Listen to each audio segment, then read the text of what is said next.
discussing ways to increase your milk supply and just give you some support that you may need. So we're on tip number 6, and that tip is watch the baby, not the clock. So feed the baby when they are hungry, and again, try not to stress. So a lot of times, especially when we may be bottle feeding, we're looking at how much is a bottle or how much are they getting, it just messes with our mind. So try not to stress, try not to look at the clock or determine how much the baby is getting. If the baby is peeing and pooping a good amount, then the baby should be good. Just remember, try not to stress and watch the baby, not the clock. Yeah, and number 7, if you are exclusively pumping, be sure to do hand expressions. So I have my handy dandy, I don't know, this pillow, this boob pillow, but you do a light massage to get the stimulation to trigger the prolactin to go on, and this helps things to go, the milk supply to start to come in. So do a little hand expression and just push down like that, like so, and it should start coming in. Don't just get discouraged. I know we're gonna get discouraged because breastfeeding is hard. So so bring the baby to the breast as much as possible. Get, like we said before, skin to skin to get the hormones going, and also hand expression if you're exclusively pumping. So number 8,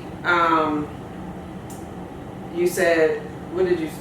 Well, take your baby everywhere. If you can, yes, keep your baby with you for the first several weeks to establish that good breastfeeding relationship.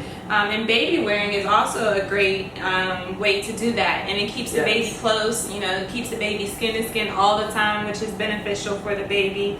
And it also makes breastfeeding hands-free. And I think we talked about doing a baby wearing video, but just so that we can show just ways that you can breastfeed hands-free and just keep the baby near you. But that's just a great way to establish that relationship and get baby, especially if you may be having issues with a latch, it gets you and baby to be practicing all the time that baby is near you. Yeah, and reference that baby wearing video, that's coming out soon. So if your baby didn't swallow, number 9, if the baby didn't swallow, the baby didn't eat. So listen for that swallowing sound when the baby is sucking. I know it's hard to understand, so if you have a doula or lactation consultant, maybe they will help guide you in that, or your mother that has breastfed before and they know the rhythm. So make sure you hear the sound. Listen for the sound. So. And number 10 is don't wait to ask for help. And honestly, I believe this is the most important tip. If you wait to ask for help, it may be harder to breastfeed. And please stick with it. It's so worth it.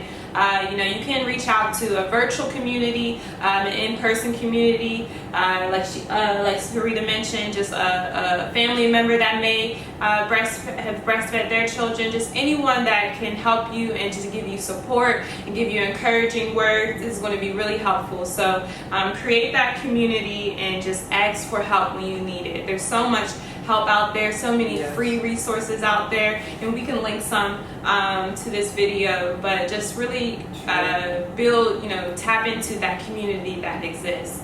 Yes.